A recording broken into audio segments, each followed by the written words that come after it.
This is not the one where I sing. It's not the one where I have to sing a song at the top, so I won't. Woo! Yeah. Yeah. Well, That was a beautiful not song. Yeah, dude. soon enough we'll be back in King Country, and I'll have to come up with a fucking Weird Al bit every single time. So I'm enjoying that. Yeah, you did that to yourself. You do it to That's yourself. why I do no you bits. do. And I've that's never the done a movie bit. Elf. Yeah, that's right. Yeah, they're hard. I've never- You run out of them. I've never done a bit. Escape from the multi-curse. When you have to do a bit, you can bit when you have to. That's true. I am being facetious. This is true. And we are being Andersons. Well done, sir. Yes, this is Anders' sons. Or wait, how is it spelled on the? Is it Anders' sons or Anders' sons? Is it really that awkward? Anders' sons. Anders' sons. Okay, yeah. So there's a guy named Ander. We're his sons. I'm Michael Swaim. That's Abe Epperson, and we cover the films of both P.T. and Wes Anderson. It's a Wes night. You made it on a Wes night.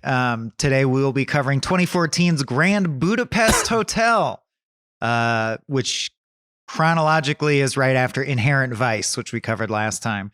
Being the PT. It's actually very useful for the podcast that they seem to roughly alternate. It's nice that they met and planned that for us. We are going to get out of sync in a little bit. Oh, really? There's going to be... It's been perfectly in sync the whole run of this podcast. It has been perfectly in sync. We will still have the age of... I think we have Phantom Thread and then Isle of Dogs. And then we have Licorice Pizza and the French Dispatch. But then I think we have Asteroid City after French Dispatch once we get into the modern times. Yeah, PT is starting to slack off. PT is like, I don't need to do shit anymore. That's right. I don't know. I can't speak for the guy. But today we're talking about 2014's Grand Budapest Hotel, a worthy companion for Inherent Vice, also 2014. Yeah, man. Very pretty images. I don't know that we have to connect them just because... of the show we do. We're the sons of Ander. I guess I didn't see a lot of connections between the two, but sure.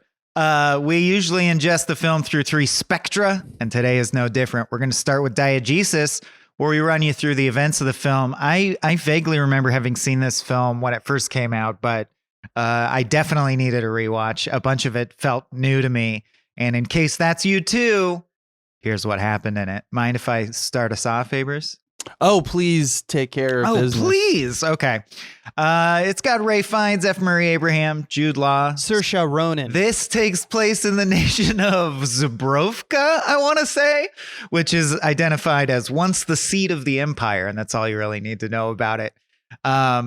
It opens, it's sort of a nested time sequence film, meaning it opens roughly in the present, or let's call it the film's present, with a girl who's a fan of an author going to his grave and leaving a key on the grave, which I don't think they ever fully explain it, but some graves have a thing like hotels. Everyone throws a rose on Jim Morrison's grave or whatever. So clearly the thing on this grave is keys. She puts a key on the grave, and you can see in her hand she has a book by that author, and he's called the Zubrovka National Hero on the plaque. And the book she has in her hand is Grand Budapest Hotel. So through the magic of film, we cut back in time to 1985, where the author of that book is still alive. And he's talking about his experience writing the book. And he says, I didn't make anything up in the book. I heard it from a guy that I had dinner with, and he told me his life story. And that cues us to cut back to when that happened in like the 40s. And we see, I'm going to get through it quick because I really want to get to the meat of the story with Ray Fiennes in it. So that cuts back to when that author was a younger man, played by Jude Law, staying at the Grand Budapest Hotel. And at this point, it's a rundown hotel that's on the verge of failure and will be demolished soon. But it was once a proud, historic hotel. And he happens to run into the owner of the hotel, this guy named Zero Mustafa. And F. Murray Abraham. And he politely shows interest. I mean, because he's a writer, right? He's interested in people. But basically it boils down to, he's like, how'd you end up buying this hotel? And he goes, actually, that's an interesting story. I didn't buy it. It was gifted to me do you want to have dinner tonight? And I'll tell you the story. And he goes, sure. So then we see the dinner that he will later turn into a book that the girl in the beginning will be a fan of. But none of that matters. All that matters is the actual story that Mr. Mustafa tells him over dinner. So then we cut into the story that will preoccupy us for the bulk of the film, which is when Zero was a kid and he started working at this hotel as a lobby boy under Monsieur Gustave, played by Ralph Fiennes, which is, I believe the story starts in 1932. And Rafe is the concierge at the hotel. And he's basically the platonic ideal of a concierge. Like he woos old rich ladies who are at the hotel because A, he likes boning older ladies. Like he seems genuinely into it, but B, of course, he hopes to be like included in their wills. So he's running that old scam. But aside from that, he's also the perfect concierge. Like he knows everything inside and out. He cares about concierge-ing. He, knows all the guest preferences, likes and dislikes, and he goes out of his way to make every experience special and all this shit. And he takes Zero under his wing and he teaches him to be like that, right? It's like the old fashioned ideal of like a butler who's actually super into it and thinks it's, like Alfred and Batman, like it's dignified to be a butler. I'm proud of being a good butler. And, we see him wooing his latest conquest, who is a very, very old Tilda Swinton. And he tells her, I love you. I'll always be with you, my darling. And then he lets her leave and finds out that Zero he's like, who's this kid wandering around? And the owner of the hotel is like, he's the new lobby boy, start training him. And he goes, okay, well, here's your job interview. And he asks him about his life. And as Zero tells him about his life, he basically boils it down to education, 0. Experience, 0. And then he goes, do you have any family? And he goes, 0. What's your name? 0. Get it? It's cute. It's twee. It's charming. So he is now taking care of Zero, teaching him how to be a perfect lobby boy. He, for his part, is a very ambitious little kid who likes to please. So he becomes a good lobby boy, right? He wakes up at the crack of dawn and draws his little fake mustache on and, avidly listens to everything he has to teach him, which include he's a butler, but he's also wise in his way. So his teachings overlap with when a customer is rude to you, show them only kindness because rudeness is a product of fear. The most ugly, rude person only needs to be loved and they'll open up like a flower. I'm reminded of a verse I once read. So he's like super erudite, but it all boils down to just being a lobby boy at this hotel for rich people. Yeah, it's just all service. Being great at service. Yeah. Which, given the totalitarian backdrop, which I'm sure we'll talk about in the next section, is... Sure, why don't you? Kind of scary. Part 2 kicks off with the newspaper coming and saying that old dowager lady, Tilda Swinton, died. Madam D. Yeah, I assume go for it. This is part Gustav's 2. Dick, a.k.a. Tilda Swinton. She's died. Fiennes takes Zero to pay respects. Basically, there's this idea of full service. That's what he's selling, even after death. But it's clear Fiennes is hoping to be in the will. He tells Zero on the train that old ladies are more flavorful, just because I wanted to write that down. Cheaper cuts of steak are more flavorful. That's what he says. And the train is interrupted by a legion from the local fascist regime. It's clearly all set up to be World War I. World War I is unfolding. Yeah, like it's World War II in terms of like it feels like the locale and maybe the armory, but like the costumes feel like old school German outfits. Everything's at one point later there's SS uniforms, and it's the mid-30s, so I think it's at this point in the early days, I think it's supposed to be World War I. And they're interested in Zero because he's clearly an immigrant. So there's a fight where Fiennes shows that he actually deeply cares about Zero. He's like willing to like go to go to work, fight that's these such a people. good save the cat. He's instantly so likable because you're like, he just met You're this like, kid. oh shit. And he's kind of bitchy to the kid. But when someone's like, I'm racist to this kid, he's like, sir, I will fight you, sir. I will. This is my lobby boy. And of course, it doesn't go well for them. They get pinned against, like they both have identical like nosebleeds, and they're pinned against the wall because it's a fascist regime. But this is interrupted by an Edward Norton arrives, who's in charge of the Legion, and he recognizes Ralph Fiennes, and he's like, you were very kind to me as a boy. He's like, how's your mom and dad? And so the kindness of the past kind of reveals this. All right, let him go.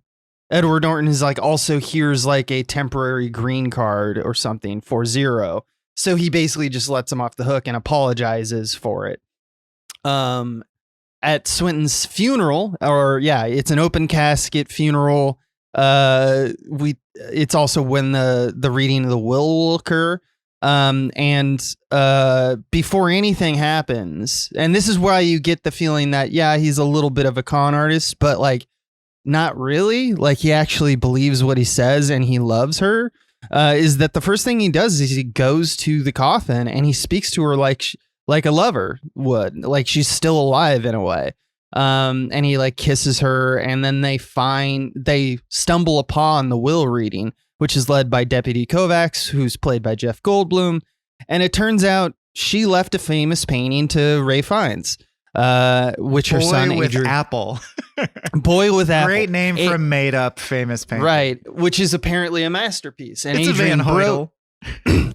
Adrian Brody is not a fan of this because it's in a considerable sum of money, even though he's gotten literally everything else. He's still he's still like pissed off that this random, what he thinks is a charlatan, is getting a piece of his family's inheritance. So that starts the main conflict of the story that will kind of unfold, because what they end up doing, Zero and Gustav, end up knowing that this is probably not going to hold till morning.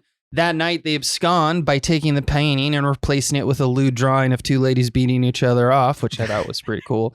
And then they speed away from the funeral back to the hotel. While on the train, Fiennes asks Zero to help him with the selling of the painting in return for 1.5%, and more importantly, becoming his heir and inheritor. And they're basically like, we're going to sell this in a week. And they draft up a contract and they lock up the painting in the hotel vault. By the way, did you look up the name of the lady's painting? No, I didn't. Oh, the real name is Two Lesbians Masturbating Each Other. Sounds pretty accurate. Good. Pretty accurate. That's a pretty good title, if I don't mind saying so. Just then, Edward Norton kind of arrests Gustav because off screen, basically what had happened is her butler, who's I believe his name's Serge X, confessed that Gustav did the crime, did the murder, which we know is untrue, just because he was at the Grand Budapest Hotel. Did we say Hotel Tilda was poisoned? Did you get that in there? I did not. Autopsy revealed she was poisoned, hence there being a murder investigation. Right. So, and then we get part 3, Checkpoint 19, Criminal Internment Camp. So basically, he's now, it's a week later, and there's an oncoming trial. But ultimately, Ralph Fiennes is in prison already, like in an internment camp, and Zero visits him in prison. And he's clearly had his ass beat. And I like that Ralph Fiennes is like, when you're in a place like this, you must never be a candy ass. And he like weaves this tale about how he like he's been beating the asses of all these guys, but he's been clearly his own ass has been beaten. So I like that he goes, you should see the other guy. He's much worse. He's actually a dear friend now. Yeah, exactly. It's this kind of thing where he is a charlatan. He does clearly lie, but also his charm will lift everyone up, and everyone at some point will be broken down by his charm and go, you're a good guy. Yeah, he's super popular in the prison. It just takes a little time because everyone finds him off-putting initially, just because he's outgoing and very friendly. Gustav befriends a gang at this point during his imprisonment, and he provides them with pastries from Mendel's, which is a well-known like top-tier bakery. And after extensive research of the prison, one of Gustav's cellmates, Ludwig, who's played by Harvey Keitel, who's always a joy in Wes Anderson films because he's like a sniper. He comes in, says like 8 lines, and he's gone.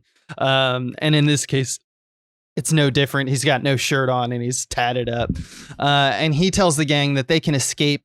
There's a whole sewage system that they can manipulate and they can Shawshank their ass out of here. But there's one problem. They don't have tools to dig through a particular granite wall, and they need hammers and chisels and saw blades and time in order to do that. And he doesn't know how to get that. It's hard to get. But they have like literally everything else they need for the prison break. And then Gustav has an idea. He's like, well, what if I contact Mendel, get these cakes? I know a guy, Zero, who knows a girl who is someone we haven't mentioned because she was kind of just randomly mentioned until this point. Serge. Agatha. Agatha is a character, and Agatha works in the Mendel bakery. And I think it's worth saying that F. Murray Abraham they're clearly has specifically been like, Agatha will come up, but I don't like talking about her. I don't like talking about her. Right. So it's that's like why she has been involved in the story the whole time. It's an interesting way to tell the story. But he's like, she so hasn't had imagine, a function. Yeah, but I don't want to talk about her because it's so painful. So she was there, but now I have to talk about her because it's load-bearing. Right. Now the plot needs her. So the plot needs her because she's going to be placing these hammers and mini chisels into these baked goods and going to be sending them along to the prison so that they can break out. And do you understand why the guards don't test those cakes? Is it that they're like too beautiful to cut into? That's what I think it was. And it all makes sense after, because this is the first time I was seeing it. Looking back, it makes a ton of sense because of what the themes of this movie are, which is that like elegance and, like that lifts us up as a culture, which is very much in tone with what Wes Anderson does with his ornate kind of like productions. So there's a reverence, I think, but I didn't get that from the scene. He was just because he's just so workmanlike and drone-like because everything on that side is displayed as like completely totalitarian that you don't really get a sense of any emotion. But yeah, the guard's checking all the food, and for some reason he just silently doesn't check those. Yeah, he opens the Mendel's cakes and he's just like, he can't destroy that work of art, apparently. So during the prison break, the group of convicts run into like some guards who are gambling at night, and Gunther, who's one of their dudes, who's just an interesting looking dude. He's not anything past that. But the important part is that he's forced to sacrifice himself to dispatch the guards. They also get, there's another guy who they're about to be turned in. Like someone's like, guards, and their cellmate beats the shit out of him and is like, you guys are good. Keep, escaping, which is very like Fantastic Mr. Fox. Like, the community lifts up these people because they're respected in the community. Do you want to take it from here? Sure. Then we cut to Kovacs, who are like, oh, we get more Jeff Goldblum. Delightful. But not for long, because he tells Dimitri that he's been looking into the will, the paperwork. Tilda's will is very complicated and thick, and it's been addended many times. And he goes, there seems to be like the legal shadow of something missing, of like a request she made that I don't have the paper. I can't track down the paperwork of it. I'm looking into it.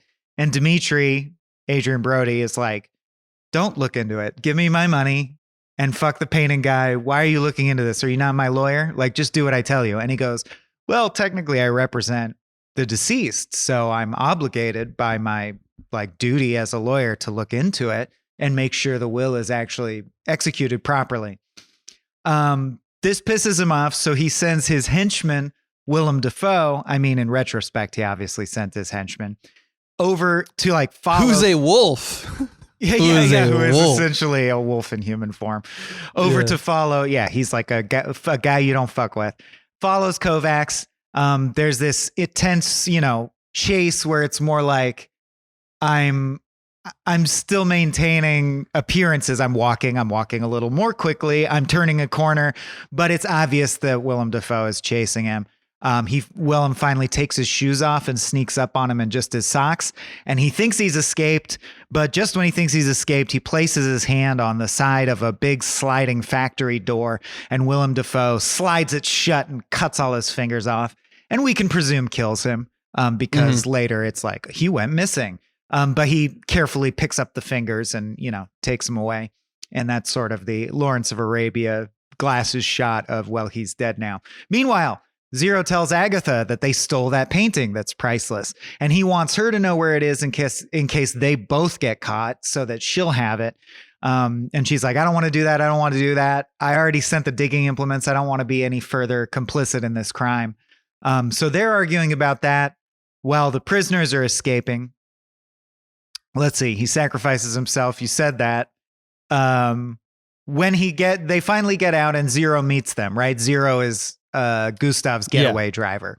And Gustav is pissed because he failed to find them a safe house, which he was supposed to do, or procure disguises, which he was supposed to do. And then he's like, but you brought my perfume, right? And he's like, I forgot the perfume too. And he goes on a racist tirade, like old school, like Rudyard Kipling racism, where he's like, you're from a primitive backwards society that England lifted from the muck. And then he goes like, what are you? When did you even come to this country? And he's like, well, after my whole family was killed and burned alive in the war, I came over as a refugee. Ooh. And he's like, what he says is, well, I suppose I better take back everything I just said. It was disgraceful and beneath the standards of the Grand Budapest. I apologize on behalf of the hotel. On behalf of the hotel is so good. Yeah. This reverence for I get it. That's I like get what they're trying to do. Right. Yeah, exactly. I swear on the hotel that I'm sorry. It's just funny. It's just very funny. Yeah. I think Ray Fiennes is always killing so good. And the fact that he plays, I forget his name, but just like the range between him in this and Schindler's List. And I keep forgetting that he's Voldemort, but like just the idea that he's been in this kind of framework or shown in these spaces before, and he's been completely one of the greats characters. In terms of range. Yeah, up there just with like Gary Oldman when you're like, wait a minute, he's also Commissioner Gordon, and he's the villain from Fifth Element. Wow, and he's Zorg. Yeah, it's like he's an absolute chameleon. Yeah. And this is one of the moments where I was like almost taken out of the film because he was so good. Very funny. Yeah. Very funny. Willem arrives at the prison trying to track down Gustav and like just get the painting back by force. But they find out, he's escaped. Let's see. They found the body of Kovacs. Ed Norton is obviously suspicious of Willem Dafoe, but he doesn't have anything to pin on him right now. And then kicks him out of the prison. But on his way out, Willem Dafoe stumbles upon one of the Mendel's cakes and like tastes it, and like a tracker goes, Mendel's. So like now he knows. It's on. I love that it's on the cake too. Yeah, like it's literally Mendel's. Written it's everywhere, like and it's like, it's like that's not actually how tracking works. But the idea you is, just read a thing. Now he knows that he can pressure Agatha, which will obviously upset That's Zero. This next spot, and we know that there's people we love there. Yeah. There's informants / sympathizers. So there. Desperate for help and not really sure where to turn, Gustav calls into action the Society of Crossed Keys, which is really just a phone tree of all the concierges in the world. Right. So it's a network of concierges who call and help each other out, right? So he calls... It's the Twilight Bark of concierge. Right. He calls Bill Murray. It's all also like Cameo City, right? Bill Murray calls Bob Balaban. It's like every Wes Anderson actor. Every Wes Anderson older dude. Right, and it's also, they all act the same, which is wonderful. It's like, so they just copy printed a bunch of Gustavs, and there's different hotels. They're all Gustavs, and they literally like all that, say like the same thing, where it's like, hey, we have a call for you. And then, he's like, I'll take this. But they're usually in the middle of something. And they turn to their lobby boy and go, take over for me. Take over for me. Yeah. And it's always the same thing. And one of them's doing CPR. One of them's testing like the taste of soup. It's just all over the place, like in terms of what they're doing. But that's a nice little world building thing. That's kind of Looney Tunes, right? Yeah. It's just... So they wait in a hayfield waiting for like their ride that the Crossed Keys Society is going to provide. And they sort of talk about how Zero's deeply in love with Agatha, we find out retroactively that they're married or like that they did. Yeah. Like parts of the story that were previously cut out or that they dated, they had sex on the 4th date. He asked her to marry him. She said yes. Like they're a real couple, so to speak, which is like a big jump because you just thought they were, which I think is cute. You're like, oh, they're flirty. And then it's as if F. Murray Abraham went like, no, we were married. I just haven't brought that up yet.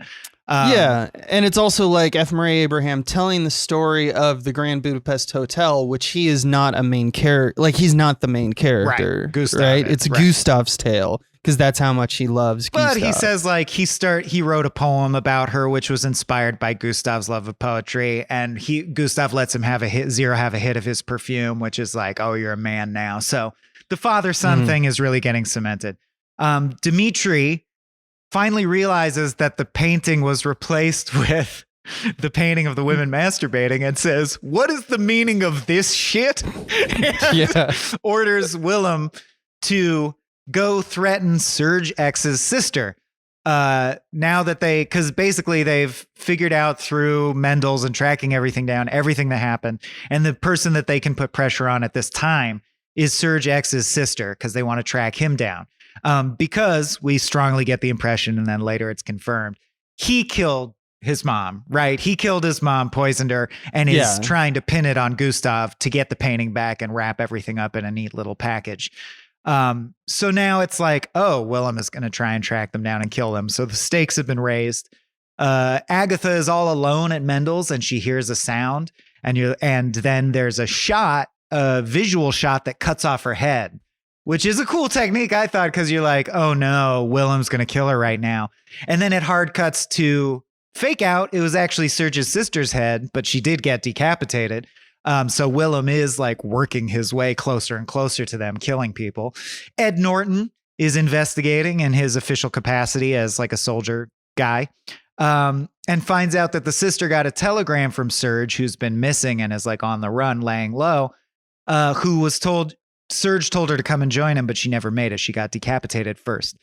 They also find an envelope on her that is empty, so we assume that Willem Dafoe stole the letter and now knows where Serge is. So Ed Norton is heading to Serge, Willem Dafoe's heading to Serge, and Gustav and Zero head to Serge because they want to like find out why he flipped on them and get to the bottom of the painting and the scheme and everything. And they tell Agatha to be safe and meet them at a prearranged location later. So everyone's converging. The race on is on, Serge is what I wrote. Right. Yeah. Everyone's trying to get to Serge first because he's the only one who knows what happened that night. Right. So it's a race. But Serge likes them, like he's on their side. So they get to the monastery, which is where it turns out they were headed. And a monk comes and is like, psst, Serge told me to like go here, and they go there. And another guy's like, you have to take this cable car. And then halfway up, you have to change cable cars. Now put on this monk robe. Now sit in this church. And then a guy comes up to them and goes, go to the confessional, go confess. So they go into the confessional booth and Serge is in there. And Serge does basically a Looney Tunes shit, which is he goes like, I know where the treasure is, or, I know the scheme. Yeah, I have all the answers. I'm the most important. I'm going to say it now. And then he gets strangled to death. And Gustav says, because he doesn't know that he's getting strangled, well, don't keep me in suspense, dear boy. What does it say? Where is it? What's it all about, Serge? This has been a fucking nightmare. Just tell us what the fuck is going on. Very funny. And what's going on is that they're trying to cover up the second part of Tilda's will. Tilda, at the very last second, put an addendum on her will. And we don't know what it says, but Serge knows that it would have benefited them. Like that it's the key to Gustav's success. But he gets killed. We cut to the other side of the confessional booth and we see that Willem Dafoe has strangled him. They give chase, but Willem Dafoe skis away. So awesome. They hop on a sled and chase him. They do jumps and shit. Like it's a legit. Yeah, there's a whole chase versus sled chase. It's very reminiscent of like the stop motion of Fantastic Mr. Fox, but as a chase. Because it's kind of like top down scene from the sky. You take us home. So yeah, and that all leads to a confrontation. Basically, the chase ends at a cliff. Gustav is dangling on the cliff after the chase through the snow, at the mercy Defoe. And he says, as he hangs from the cliff, "You sick, pathetic creep, I hate you." Right. And basically, Defoe's like a golem. He's just like, my function is to kill this man. So he starts stepping on the ice in order to, kind of push Gustav off the cliff and break his hold. And Gustav is like, realizes that he's in his final moments and basically says the equivalent of the concierge's prayer, where he's like, basically, I'm hopeful that I was like of good enough service. And, he's basically praying for his life just then. In one of the most hilarious yells in cinema history, really. Zero comes from behind and just pushes Willem Dafoe off the cliff, like violently. Yeah. Like boom. It reminded me of the Titanic guy who falls from the top of the fin and hits just the propeller. Yeah. It was just like he's flipping a million miles a second, and you hear is like, ah, like you hear the Doppler effect of it. And so that happens, and they're like, "Oh, fuck, we're good. We finally did it. Everything's great." But Edward Norton, they spot from at a distance, not like close that he can capture them, but clearly on their tail, is basically like screaming, like, "You got to turn yourself in. Everyone's under arrest till we get this." Yeah, everyone's under arrest. We got this. So you guys it's done. You got to come in. And they're like, "No. Together we're going to solve this. We're going to get the painting. We're going to, basically live our life." They want to flee the country. Yeah, we're going to flee the country. Yeah. Yeah, and it's mostly Zero's idea. Like, Zero's like, "I have a plan, and we'll just go scoop up Agatha and get the painting, and we'll be off." And Gustav's like, "Yes, my boy, yes." And so they continue their escape from the swarming kind of troops led by Edward Norton. And Gustav, Zero, so they reunite and they return to the Grand Budapest to get the painting, but they find that it's essentially been converted by Dimitri, by Adrian Brody, into a fascist kind of headquarters. And Agatha is the first to sneak in and retrieve the painting because she's just like one of the help, and isn't recognizable, but Dimitri recognizes her. And Gustav and Zero kind of rush in to save Agatha, and Dimitri starts shooting at them wildly, kind of like, I don't know if you've seen The Mummy, it's how Americans are portrayed. It's just immediately guns like blazing. They're across the room from each other, and he yells, "Where's boy with apple? None of your goddamn business. That's it. I'm going to blast your candy ass right now." He just starts shooting at him. Yeah, and I love that it evolves into people just like come out of doors from the hotel, and they're just like, "Oh, I guess we're shooting at people." To the point that it just becomes the fascists shooting at the fascists. Like, it becomes no one knows who's shooting at who. Everyone's just loves guns. It's the robots guns. in Futurama who go, "Did they say we're shooting? Who's shooting?" Exactly. Yeah. And so, but all this kind of devolves into mayhem. But Edward Norton arrives and kind of stops everyone. Is like, "Everyone calm the fuck down." And that's happening while back at the painting, Agatha finds Madame D's second will, which essentially Serge hid in the frame. Was a dead man's switch. Was essentially that if she was ever to be killed, send this kind of message to Kovacs, and there's a second will in the painting that will tell you essentially all what I want, which is that Gustav will become the hotel owner. He, just fast forwarding through kind of the prologue, he's exonerated in court. Dimitri becomes the main suspect and flees the country. And we get the sense that it's all wrapped up. In fact, it's more or less like peacetime, because then we kind of flash through time the next 15 years, and Gustav is one of the wealthiest Zubrokians, and Zero and Agatha, of course, are married and happy, and the three are, traveling by train at a later date in their happiness. It's black and white film stock, and that's because the train, like it was before, is stopped by a bunch of soldiers, and we get the feeling that there's another war on, and they come and they find Zero's refugee documents, which has given him kind of the ability to live in the state, no problem. And they just kind of, I think they just like tear rip it up. Yeah, he's like, and he's Gustav, like, Ed Norton is not here to help you. I don't give a shit. and Edward Norton, yeah. So it's just like it's the worst it could be. Gustav immediately does what he did in the first one, which is like immediately I'm gonna defend you off. This time he's like, and do you know who I am? I'm like rich. Yeah, like, yeah, exactly. And they don't give a shit. So he tries to fend him off, and he is shot. Which means that Zero, because of in Gustav's own will, Zero gets the hotel. Remember, they signed a contract that said you're my inheritor and my heir.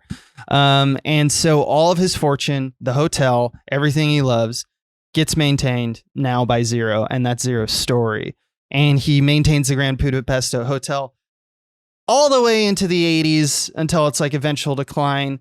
And we get slowly spending his fortune. He tells Jude Law, like, I don't even have that much money anymore. I just keep the hotel open. I just lived life just like Gustav would, because it's that he was basically a surrogate father.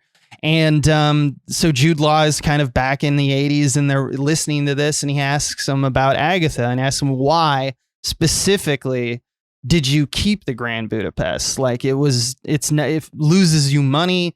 No one comes to it. It's absolutely declined. Is it for Gustav? Did you do it for Gustav? Yeah. And he reveals that they had a kid, they had an infant son, and they died from a disease. And he does this because it's his memory of Agatha. And he has a little pin in his lapel, and he's like, this is just, I'm an old man, and this is just how I live with this my is memory. where I was happy with Agatha. Yeah. Yeah. Which is a great, truly touching reveal that it's like not even about Gustav.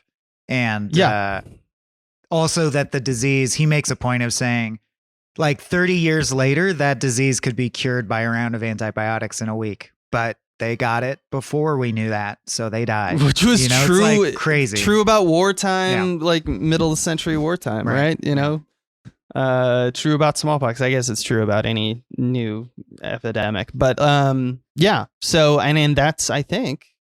Well, then we cut out of the nested Russian doll. So then we cut out to the old author. Right. We finishing writing the book. Back. He goes, and it was a charming old ruin, but I never saw it again. And then we cut to the girl at the graveyard reading the end of the book and finishing the book. The end. Great. And I mentioned that because I do think I'll eventually want to talk about, like, did that earn us anything? Like that did the time nesting thing? The kind of pop-up book structure. Yeah. And I think it's time to go. Yeah, because I think so. We're getting into pedagogy, where we talk about our thoughts on the film.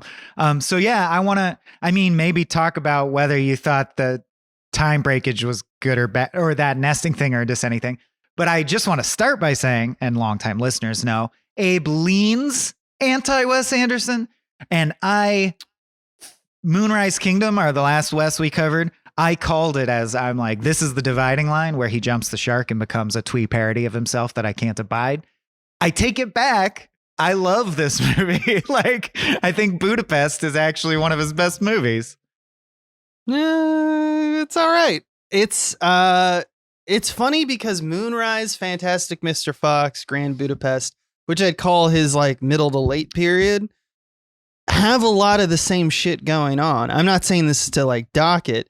It's just funny to me that he's found like what I think he thinks is his like perfect film, like tonally and like because they share a lot of the same sentimentality. They even share imagery. Like, yes, it's a big time for motorcycles. Like there's a lot of motorcycles in those three movies. Signatures, motorcycles and old trains and typewriters. Or as Wes calls them, motorized velocipedes or some shit. People hanging from structures and falling out of buildings. The idea that like the whole movie is a big chase is true of Moonrise, Fantastic Mr. Fox, and Grand Moonrise Kingdom. Yeah. Also, people telling stories about that, and we have the flashbacks. Right. But I'm saying granularly, moment to moment, I didn't. It wasn't drained. The acting wasn't drained of life like I feel Moonrise was, and I don't. Anyway, it's the point of the show isn't just to rank them, but just to put this in perspective as far as I like feel about it. I would put this above Zissou. I think, like, I really dig it for the special moments. But it is a conflagration of all kinds of Wes signatures. For example, this is actually a Wes thing that I really like and think is a signature flourish he probably should be remembered for, is having narrators physically on camera talking directly to the camera instead of voiceover.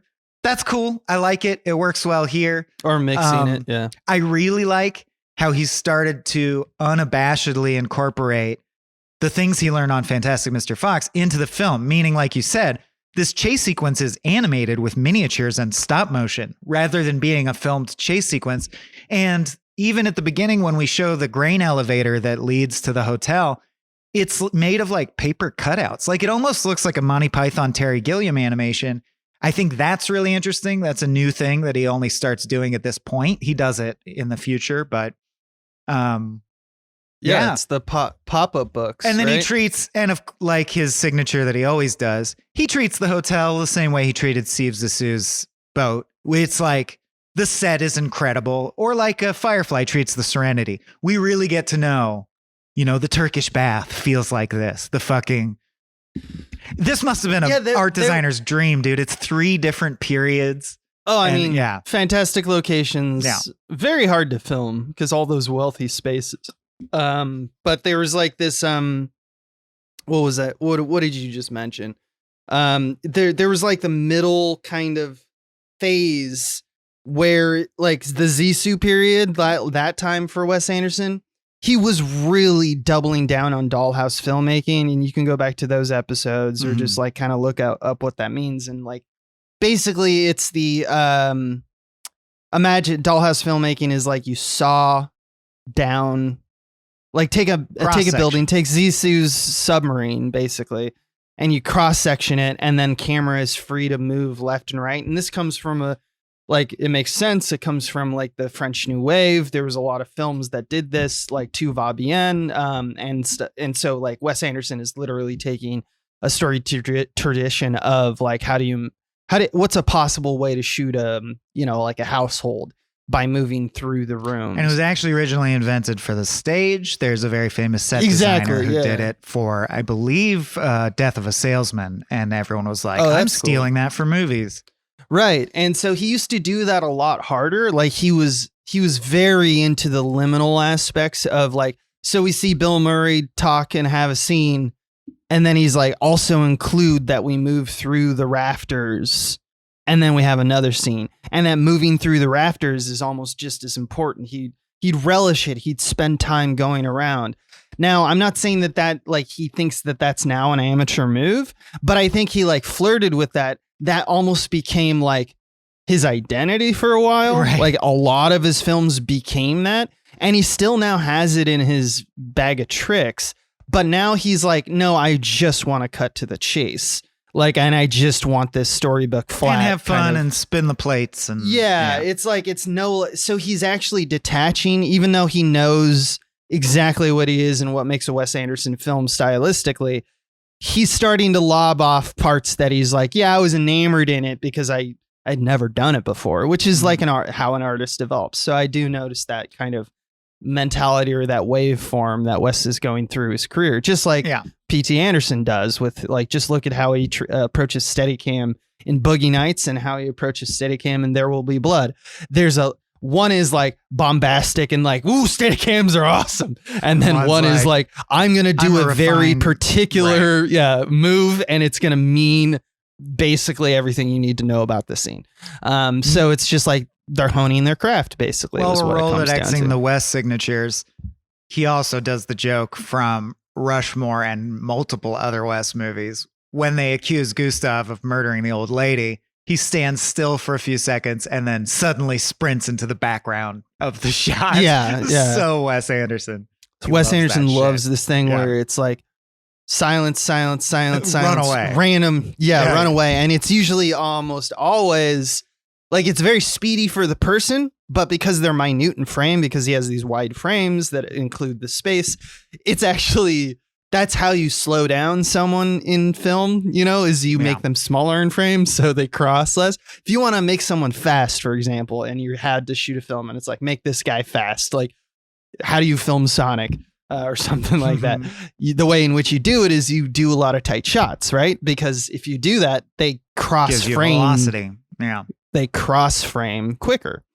So he loves that. He does the opposite, so it feels like you are futilely running as fast as you can and making no progress. Yeah. Yeah, and it's just like this is it works. It's a good bit. They're despicable. Yeah, they're this is a joke in a way, and it totally works. But yeah, you're right. He has someone, I did make a note of. He has someone dangling from a cliff with that matte painting under them, shot twice in 10 minutes. Willem Dafoe and then Agatha immediately. And it's in Moonrise. It's in Fantastic Mr. Fox. It's like crazy that it's he loves like the Die Hard. 3 movies in a row. He's like, oh yeah, I love this shit. It's in Moonrise, the church at the end. Yeah. Okay. I wanted to talk a little bit about some of the symbology, or at least some of the demarcators of the story. What a coincidence. That were kind of interesting. And I want to talk about architecture a little bit. Cool. Because I think that's kind of the sneaky. So first thing, let's back up and like, what are the themes of the movie? And I think that there's some obvious ones. There's some surrogate fatherhood, friendship, loyalty stuff that we can talk about, which is, par for the course in terms of Wes Anderson's kind of introspection into dysfunction and what a family is. But this one has more of like in the way that Royal Tenenbaums kind of wanted to tell on the side a story about New York, even though it was kind of like invisible or not really a part of the scenery. Or I mean, literally just the scenery is what I meant to say. The architecture, the hotel itself, and like kind of the surrounding buildings that we see in the movie kind of tell the story of what's going on in the background so that people don't have to directly come in and say, oh, the fascists have arrived. Because if you look at like the hotel in the 60s, it's drab and made of concrete, like all the charm and frills and pastel colors that you typically identify in the 30s with the Grand Budapest Hotel have been seeped out of the building. Like in an impossible way, like somehow the whole thing has been torn down and rebuilt. It's like someone was like, make that look worse, rebuild. And I think that that's intentional because it's literally like like you do feel the interior like is in deterioration. It still has kind of a Wes Anderson vibe because the colors are still kind of on point, but it's a little dirtier than you've come to expect and more minimal than a typical Wes Anderson joint. But I think that the torn down and rebuilt. It's funny how even the depressing one, the depressing version, quote unquote, still better than most movies. It still looks like a cute little dollhouse because he can't help himself. Yeah. But you can definitely like it's greens instead of pinks, of pink. Yeah, that's but we can talk about color theory in a second. But the one thing I wanted to kind of mention is that the brutalist kind of look of the exterior in the 60s. With where the exterior is like basically concrete and it looks like the modal structures you see in brutalism is basically, it reminds me of the socialist and communist nations of the 60s, right? The traditional and classic buildings that were designed by the aristocracy at the beginning of the century were torn down and bombed, like look at Paris, and wars in Europe basically wiped those out and replace them with concrete, which typically blocks. Yeah. They emphasized equality. They said, everyone is the same, so you live in your tenement. It also emphasizes a lack of life and, passion, right? That's what it's critiqued for. So people kind of now look at those structures as a symbol of urban decay because now we're in a postmodern reality where we're looking back at that time. And now they look just as old as the thing. And we kind of long for the, like, in a way, we long for the aristocracy. There were a bunch of curlicues and gold bullshit. Yeah. It's, we're like, that was fun. It's the British, remember? It's the British royalty hanging on to, like what Downing Street looks like. Right. Basically. And I do think there's a couple lines I want to throw into this mix because you're talking about themes and I'm the writer guy, so I tackle it from that angle usually, or that's what stands out to me. But there's that line that I think totally applies to this. There are still bright spots of civilization in this slaughterhouse we call humanity, and he was one of them. It's a very simple, and it might even be wrong, but I do think one of the themes is as simple as there's something nice about the past and how it was all fancy and genteel. And you're like, of course you think that, Wes Anderson. Of course you think that. It's like there's something romantic about that old school. You're like, yeah, I know from your career that's how you feel. Yeah. You mean how you use record players all the time instead of like tape decks? This movie is truly a love letter to like just how we used to be more civilized. And the other line to that effect is Do you think he was ahead of his time? Well, to be frank, I think his world vanished long before he entered the world, but he maintained the illusion with a marvelous grace. See, yeah, that's the thing I think is the most interesting about this movie, is that it's dancing around this idea that it's like, yes, the past is very much so like better. Romantic. It had more life. It's romantic. And we should have romance for that. And we should strive to be the best version of ourselves and have passions and live life and be the boy with the apple. But also, it is an illusion. It is you faking it till you make it. You have to kind of be a con artist. And that's why Gustav, that's why they do that thing where it's like he does love the women and he's scamming them. Both are true. Yes, like he exactly. goes, she's so romantic. I hope she left me something in her will, like in the same breath. And I think that's also why he acts like he's always been a concierge. And then finally at the end of the movie, he confides in Zero that he also started life as a lobby boy. Right. Yeah. And it's also... if you flip the coin too, like you look at the antagonists, look at all the bad people in the movie. Everyone is a caricature. Everyone's an archetype in a Wes Anderson film. We've talked about this a lot, but the important part is that you're muting like kind of the good aspects. Like you're trying to say that it is an illusion a little bit. You're trying to like kind of keep that a little bit protected and not say that it's just like the past is better, period, end of sentence. In the same way, he kind of makes a cartoon out of the totalitarian regime. Yes, Zero's family's died. We kind of yada yada that. Oh, and he recognizes like he intentionally has Abrams say, if it were modern day, Agatha wouldn't have died. It's the fact that it was the past that killed her. So he's definitely aware that the past isn't all good. He puts that in. But there. He's also muting the kind of, he's like trying to say like, he's not saying totalitarianism isn't that bad, but he is trying to just say that I think if the hotel is a symbol of Europe, right? And we feel all of its history and its walls and its colors and how populated and vibrant it is. The story of Europe is something that is torn down, built back up, torn down, built back up. In this kind of crazy dance that we do through time.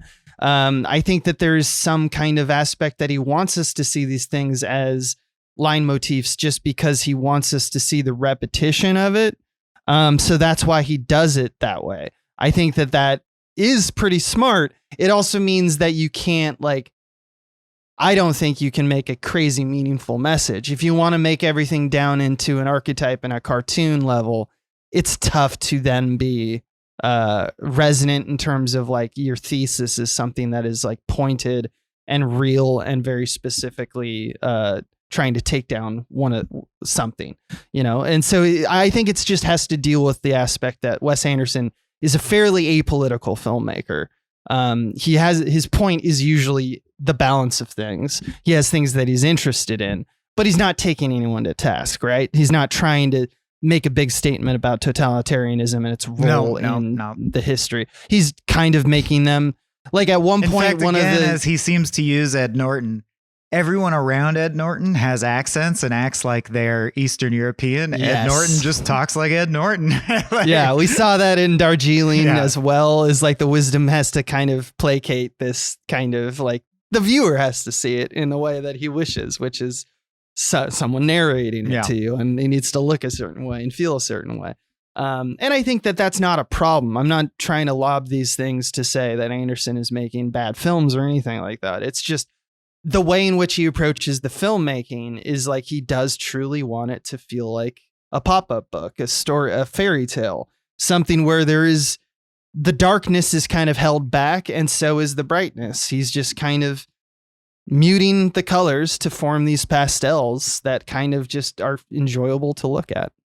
Or at least that's my take of the architecture and stuff. We can definitely talk about colors too. I thought he did a great job with like, you can clearly, even an unrefined eye, I would argue, like someone who's not looking for palettes, you can tell when it's 1932, when it's 1960s, when it's 1980s.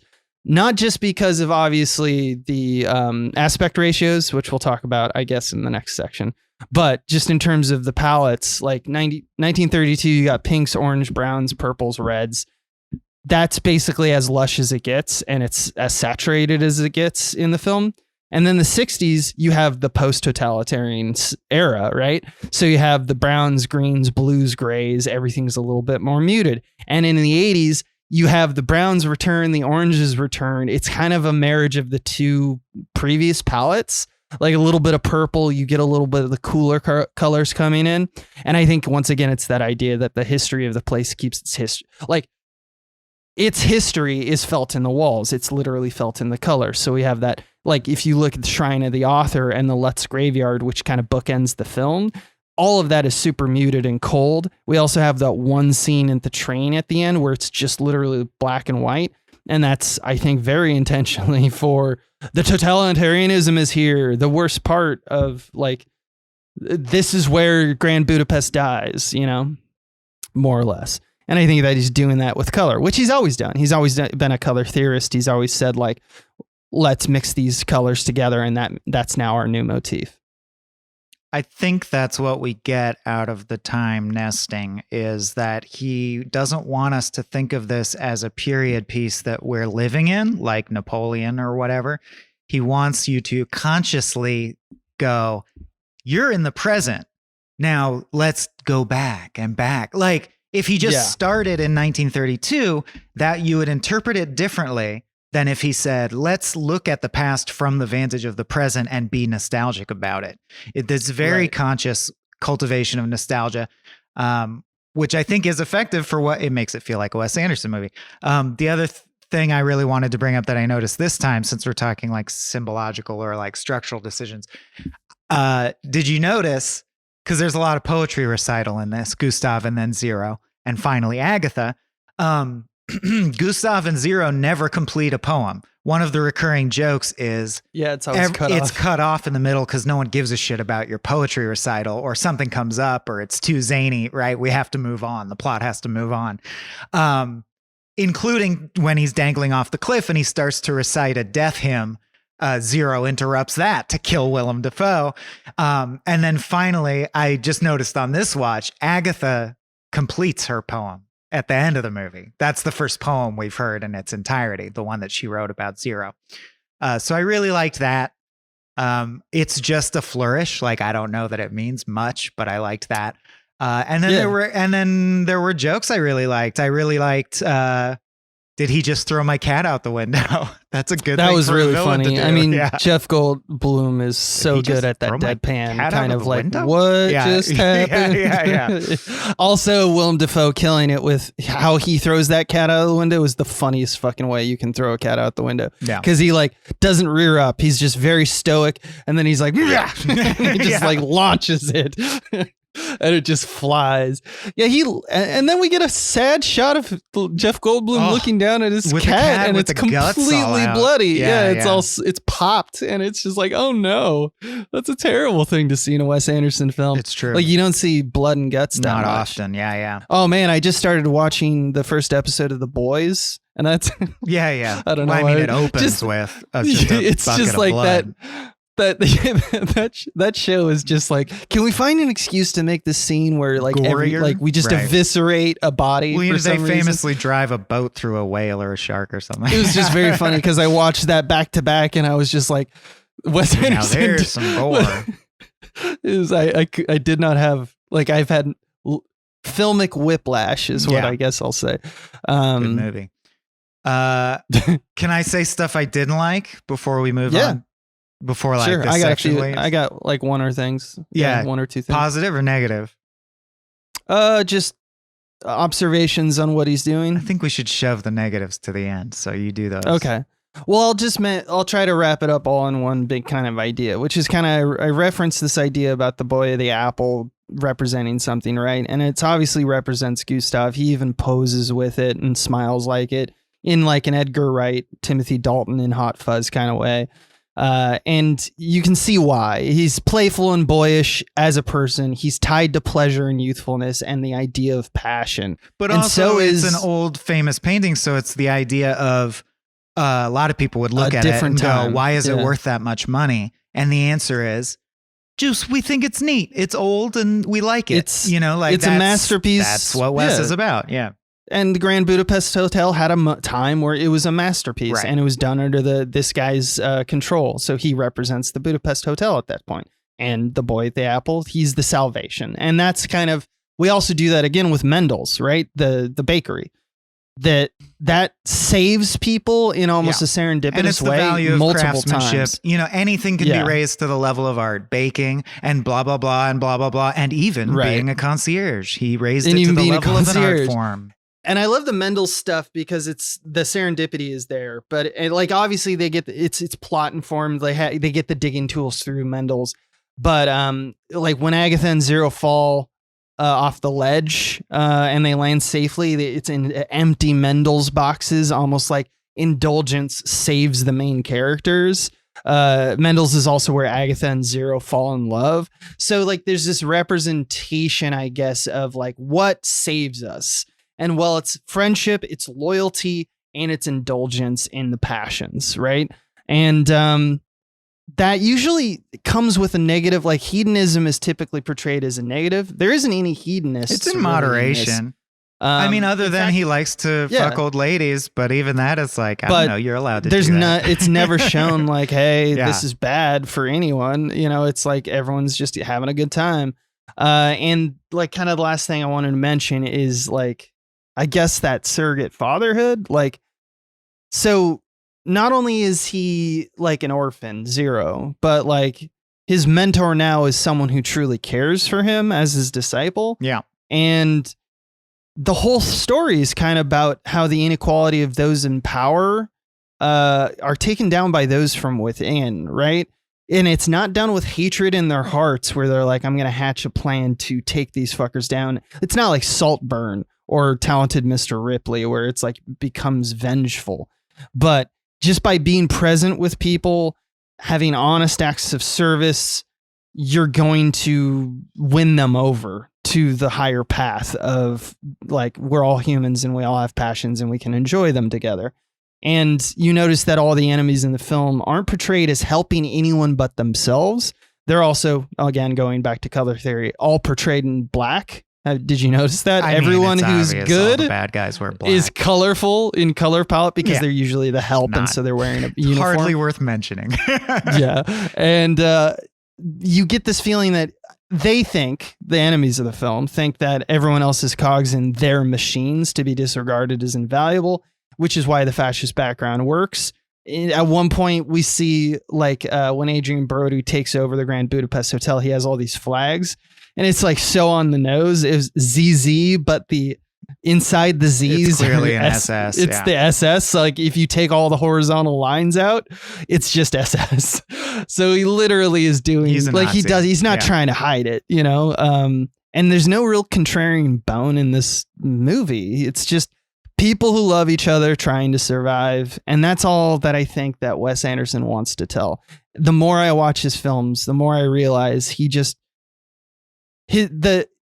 wants to tell stories about people who think that everything is lost. That's why early in his career, he was talking about people who don't know who they are, identity crisis, is dysfunction in the family where someone has unknowingly caused trauma just by who they are. And almost all the solves for all those films are, oh, I see that I did you wrong. I'm sorry. But I can't change who I am. Right. And in this, it's like no one changes who they are. People just love each other trying to survive. But it's just the idea that we're going to do it together, though. We're going to survive together. That's all he really wants to say. It's not that deep. It's not like Wes Anderson is not here to tell us stories where it's like we need to develop someone and really think about what their character struggles are. It's more of the external struggles against these people. Basically a backdrop that allows the people to be the best versions of themselves if they can find it. And I think that it's just a crazy difference between P.T. Anderson and Wes Anderson, because P.T. Anderson is almost the opposite, right? He's almost always like, how can I use those external forces, but how can I show like that they're detrimental to the health or to the society? There Will Be Blood. It's just a takedown. That's the whole thing, is just to say like this type of lifestyle, this type of thinking is toxic and destructive and ruins lives. It's just very interesting to me that they just really take a different approach to the same question about like external or internal problems and conflicts. That's all I have for this section. All right. You want to move? Take it down, dude. Take it down. Are you sure? I can skip. We can just go to how do you do that? I mean, if you want to say something, say it, baby. I'm here for you. All right. Yeah, I just want to put it in perspective when I say I really like it. Is there anything else I want to say first? I did think, that there's a shot in Zissou of them dropping the flag-draped coffin past the porthole that I do think is like, wow, that's like Lynchian in the terms, totally different vibe, but I'm like, that is a competently assembled image that has a lot of impact. I thought the shot of Tilda Swinton in the coffin was truly a beautiful shot. Like everyone from the makeup artist to deserves credit for that shot. Okay. Here's the stuff I hated about it.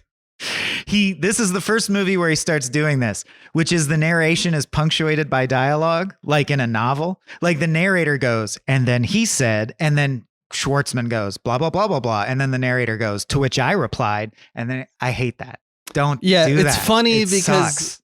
It's so funny to me because I actually was like, oh, it feels like Arrested Development, where Arrested Development is like making fun of that. Stupid. That's right. Yeah, to be stupid. And the jokes are, like, I don't know. Like, I agree with what you're saying, but I can see how someone can interpret this as like, how was that any different? I'm like, it's not, but it's like, but one is completely like cynical. Everyone is an idiot. Right. And you can argue that everyone is like, it's just fun and everyone's having like just good times in this. It is. It's like a New Yorker cartoon. He's trying. This is his version of a party. It's just that he's very genteel.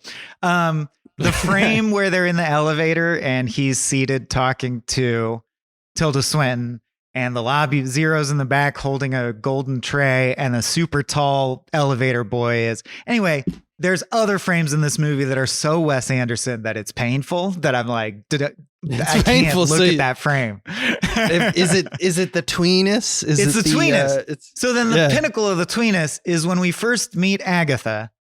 Now, these details are dispensed a little at a time, so you don't notice. But I just got to say on paper, right?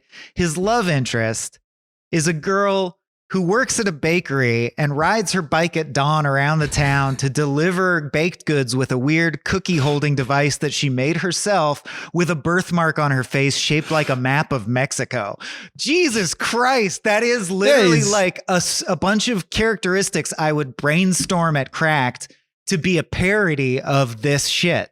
Like that is parody level shit. She has a birthmark shaped like Mexico. What the fuck are we doing, man? Do you think that Wes Anderson every month like finds the full moon and just starts screaming and howling at it because he didn't make Amelie? Dude, that's the one. And then okay, so the jokes. There are jokes that as a comedian actually offend me, where I'm like, that's just not good. I love it. One is when Ray Fiennes criticizes her nail polish, like just as we're like, that's a funny turn. Which one was that? Thinking that that's a funny turn. When he goes, I love you. You're so beautiful. Do you really think that shade works on your finger? I don't know. Oh, it just seems like a Dharma and Greg joke. That didn't even scan as a joke to me. I was just like, okay. The one at the funeral where an old guy goes, where's Celine? And someone goes, she's dead. We're reading her will. And he goes, oh, yes, of course. I'm like, I don't know. It feels like the kind of joke that a boomer would write to feel like a millennial joke. Does that make sense? And I'm sure Gen Z feels that way about others. So anyway. Oh, yeah. It's a generational out of sync. Yeah. We get that. He presented her with 12 individually wrapped white tulips in a box the size of a child's coffin. Again, I'm like, you're parodying yourself at this point. Yeah. I thought it was really groan worthy when Ed Norton runs in and goes, hold on, hold your fire. Now let's just get this sorted. Who's shooting who? I'm like, oh God, dude. It's like noises off. Anyway, so those jokes made me cringe as a comedy writer and made me realize that I think this movie is funny. But then when I compare it to a truly funny movie, like the one that came to mind was Death of Stalin, I'm like, yeah, Wes Anderson's not actually funny. He's charming, he's not that, but he's not charming. funny. It's all charm, baby, which is has its which has its charm, has its place. It's so funny that you mentioned like the parody of itself, because while this movie was happening, and I think it just has to deal with the I don't know, I just kept coming back to, you remember the band that was like big in the 2000s, the Decemberists? What do you mean? I still love the Decemberists. Oh, you still love the Decemberists? Yeah. To All right, this day. cool. Yeah, hell yeah. They have a song called Leslie Ann Levine. Yeah, great Do you song. know the Of Leslie course. Ann? Yeah. That, I had that track. It's just so funny to me because it's like 15 years gone, I still wander this parapet and shake my rattle bone. Well, I'm a lyrics guy, and so that's why I love them, is they write like Elizabethan bullshit. I love that. Yeah, I cling to the petticoat. Yeah. And it's just like, you're just dropping vocab that is just, you find old-fashioned awesome, because it's word so petticoat. Archaic. Right. And that's what it did. Yeah, I'm into like it. I did think about that when I was watching this movie because of the stuff that you were talking about, where it's just like the fucking lilies in the bike and shit like that. I'm like, oh my God. So yeah, that's why I don't love him. But I mean, like, I have to say that I'm glad I've been doing this podcast, because there's one thing to just like dismiss. After Moonrise, and so we're in this is the first film that I had never seen this film. 2014 is when I was like, I never gonna watch another Wes Anderson. I don't need to. I'm all good. And I said that, whenever that was. You would have been 28 or 29, somewhere in there. Yeah, and I'm going back and watching the movies now, and I now don't, when I watch it, I'm like, I remember watching it in theater and going like, and having like a chip on my shoulder just because I'm, whatever. I'm a flawed individual just like the rest of us. But like now I get to see it with like the freshest eyes, and I'm like kind of grateful for it, because it means like I don't have to be like, I'm not victim to my own kind of loathing of this stuff. I just see it as like, yeah, it's fine. So I don't like it or not like it anymore. Like, I don't actually dislike Wes Anderson. I'm just like I just want to be on the record saying it totally charmed the pants off me. I just, after analyzing it concretely through the lens of you see where I was coming from. I go, the jokes aren't actually good. But they're very charming. That's where I land. Yeah, exactly. Yeah. So I think it's funny because we're kind of like on different ends of the spectrum at the start of this.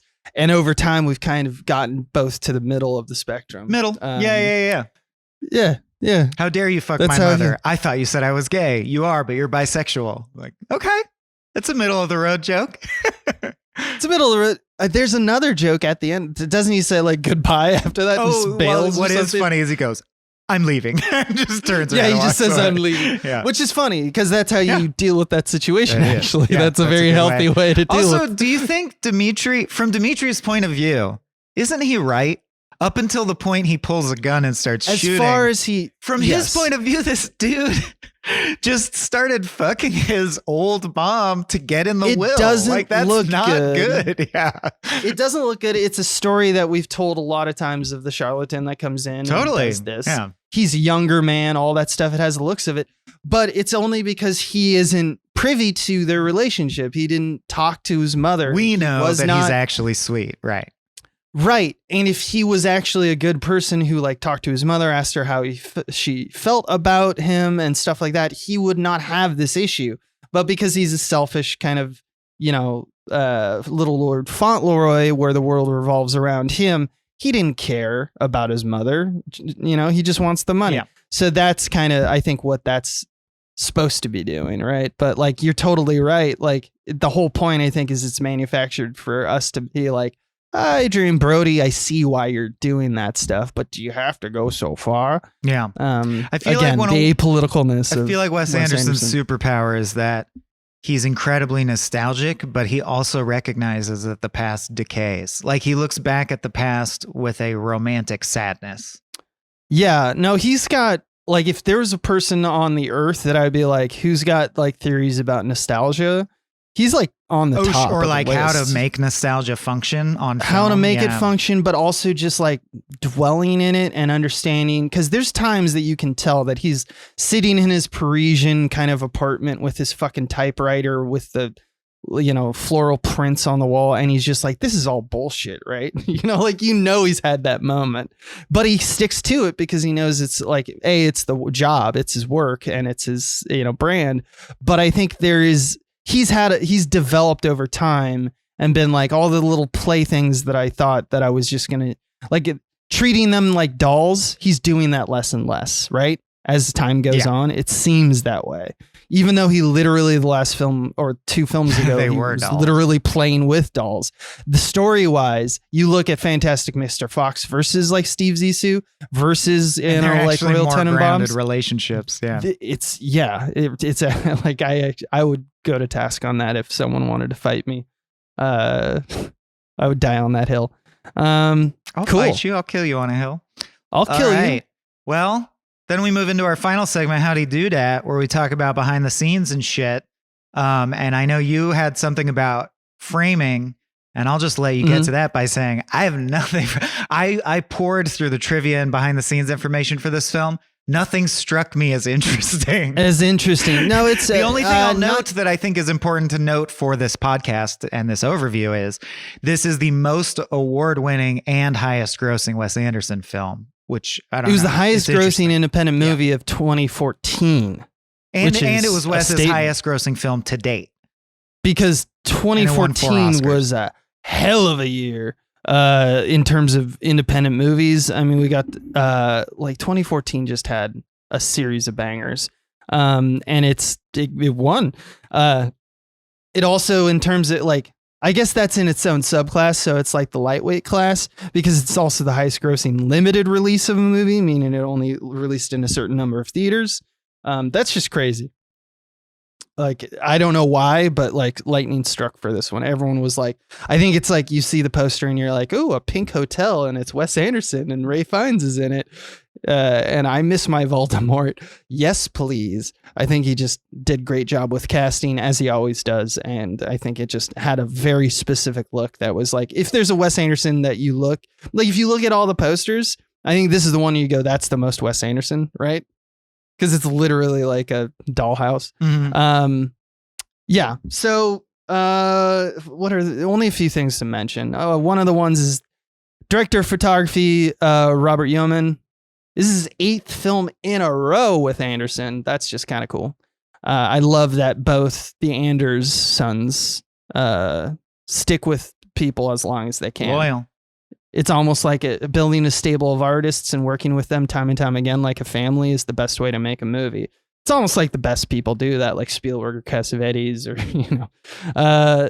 they also, you mentioned the framing thing.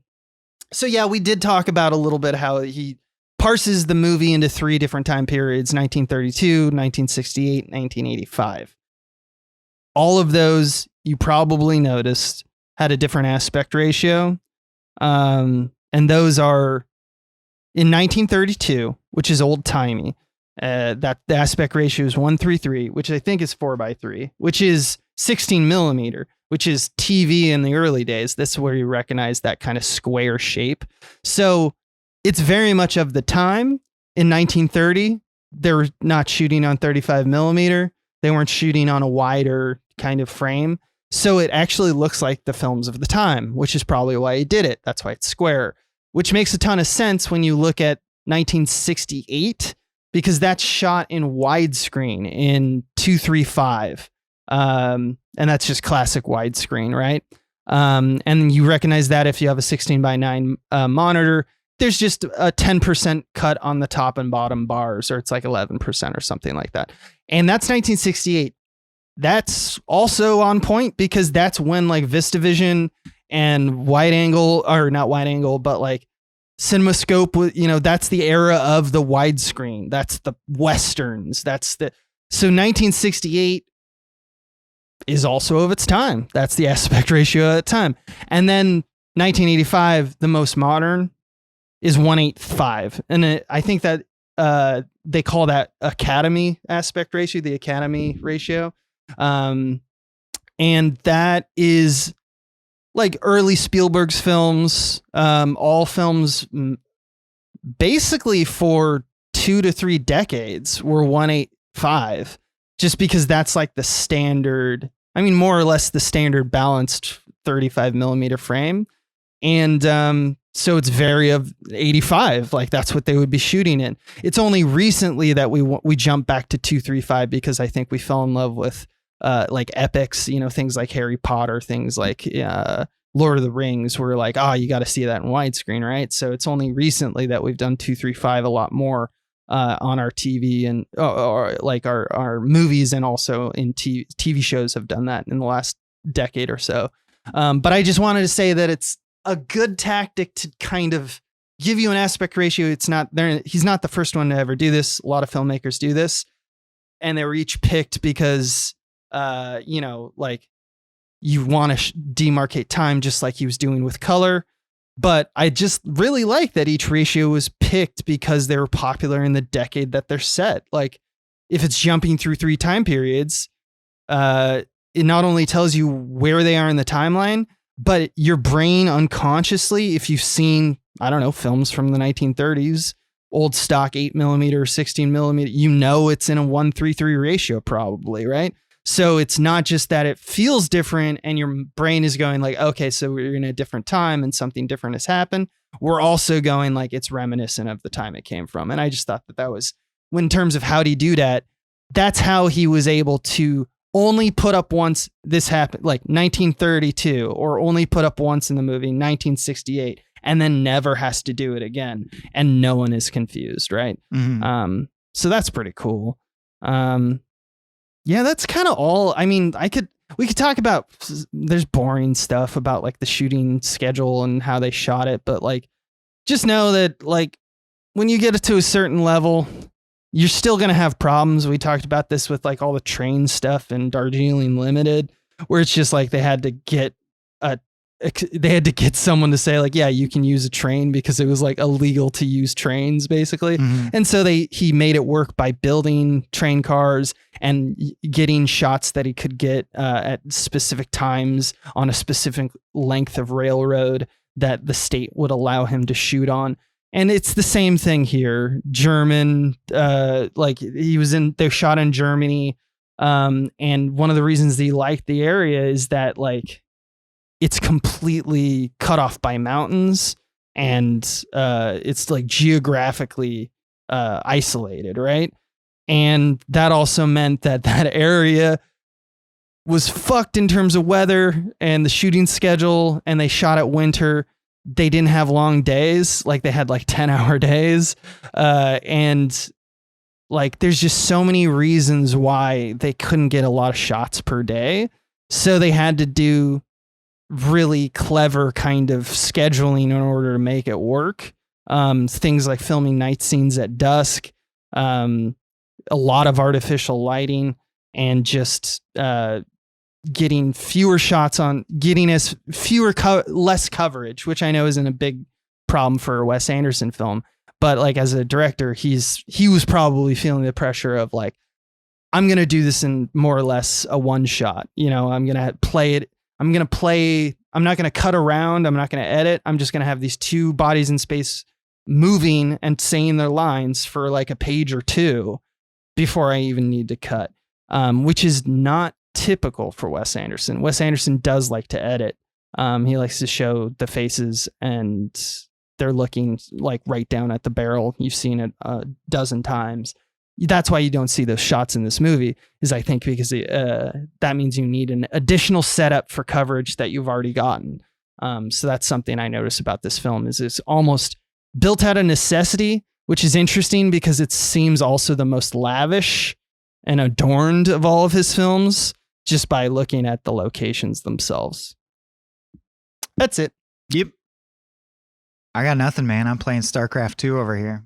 I'm okay, cool. Doing Zerg birthing pools. All right, then I guess let's get the fuck out of here then. Actually, that's not true. I'm looking at screen caps from The Day the Clown Cried, the Jerry Lewis Holocaust movie. So I think always that doing means that. Let's wrap it up. Yeah. But thanks for joining us. As Abe said at the top, our next one will be Phantom Thread, and then Isle of Dogs. Phantom Thread, so 2017. Yeah, and I think, I mean, what do you think? Let's take a look here. We got 5 more. We should just knock it out, right? And we should then just we'll knock head- out Anderson's. Oh yeah, we should complete and then head back to King Country. And then I would say, just like we did with Coen Brothers recently with Daniel, like if Wes or PT drop a movie, we can always cover it. Isn't there a 2024 release coming up with one of them? I don't know. But Asteroid City was 2023. Yeah. And I think there's another Wes Anderson film that might come out this year or next year. So we'll be back. I mean, we're going to be here for 5 more months in order to get Phantom Thread, Isle of Dogs, Licorice Pizza, French Dispatch, and Asteroid City at the very least. Go out on a high note. So go watch those films and see you in a month. We'll see you then. This has been a Small Beans endeavor. We're a bunch of pals who make podcasts, sketches, music, web series, and movies. The Beans always have new ideas percolating, so make sure to check us out at patreon.com/smallbeans. That's patreon.com/smallbeans, where you can browse all of our current and past content, see what we've got planned in the future, and learn how your support can help the small beans grow into huge, giant monster beans. If you enjoyed this content module, please like, rate, subscribe, or tell a friend about us. We love you.